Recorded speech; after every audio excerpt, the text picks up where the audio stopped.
સચિન પોલીસની પેટ્રોલિંગ પર ફરી ઉભા થયા સવાલો। સચિન વિસ્તારમાં લુખ્ખા તત્વોનું ફરી આતંક જોવા મળ્યું હતું। સચિન વિસ્તારમાં આવેલા ડેલક્સ સોડા ઉપર લુખ્ખા તત્વોએ આતંક મચાવ્યો હતો। દુકાનદારો દ્વારા સિગરેટના પૈસા માંગતા લુખ્ખા તત્વો દ્વારા વાતોનું જોર પકડ્યું હતું। સચિન પોલીસની પેટ્રોલિંગ પર ફરી ઉભા થયા સવાલ। સચિન વિસ્તારમાં લુખ્ખા તત્વોનું ફરી આતંક જોવા મળ્યું હતું। સચિન વિસ્તારમાં આવેલા ડેલક્સ સોડા ઉપર લુખ્ખા તત્વોએ આતંક મચાવ્યો। દુકાનદાર દ્વારા સિગરેટના પૈસા માંગતા લુખ્ખા તત્વો દ્વારા આતંક મચાવવામાં આવ્યા હતા અને સમગ્ર ઘટના સીસીટીવી કેમેરામાં કેદ થઈ છે। દુકાનદાર દ્વારા જણાવવામાં આવ્યું હતું કે મરનાર આરોપીનું નામ અંકિત પાંડે છે અને વારાઘડી દુકાન પર આવું જ કરે છે, જેમ કે પોતે તે કોઈ ગુંડો કે વિસ્તારમાં ભાઈ હોય અને બપોરના સમયે સાચવવામાં આવ્યા હોય। સચિન પોલીસ દ્વારા આવા લુખ્ખા તત્વો ક્યારેક શીખવાડશે એવું જોવું રહ્યું છે। દુકાનદાર દ્વારા આવા લુખ્ખા તત્વો સામે અરજી પણ કરવામાં આવી છે।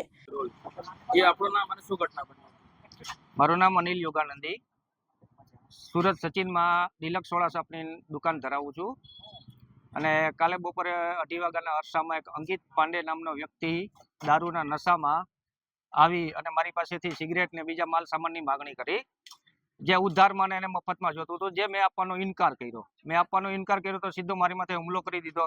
મારી કાનની બૂટ ફાડી નાખી છે, માથાના ભાગે વાગેલું છે, ગળાના ભાગે મૂંઢમાર વાગેલો છે।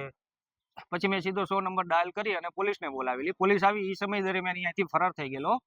પછી અમે પોલીસ સ્ટેશને ગયા, પોલીસ સ્ટેશને જઈને અરજી આપી તો પોલીસ દ્વારા એવું કહેવામાં આવ્યું કે ભાઈ હવે એ વ્યક્તિ આ કોમ્પ્લેક્સમાં આવે તો તમે અમને જાણ કરજો, અથવા સચિનમાં તમને ગમે ત્યાં દેખાય તો તમે અમને ફોન કરજો, પછી અમે એની ધરપકડ કરશું।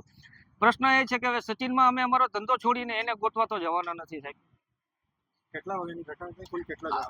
હા, એ લોકો મતલબ 4 જણા હતા એના મિત્રો સાથે, પણ 3 જણા છે એ એમાં આ વસ્તુમાં ઇન્વોલ્વ નહોતા, કેમ કે આ વ્યક્તિ એટલો દારૂના નશામાં હતો ને તો એના મિત્રો પણ એને સમજાવતા હતા કે ભાઈ તું આ વસ્તુ છોડી દે, તારી પાસે પૈસા છે ઓલરેડી, ખીચામાં 500-500ની નોટોની થપ્પી હતી, છતાં પણ હવે એ લોકોને બધાને ભાઈ બનવું છે। કેટલા વાગ્યાની ઘટના? આ છે કાલે બપોરે 2:30 વાગ્યાની ઘટના। Bureau report, Janadesh news.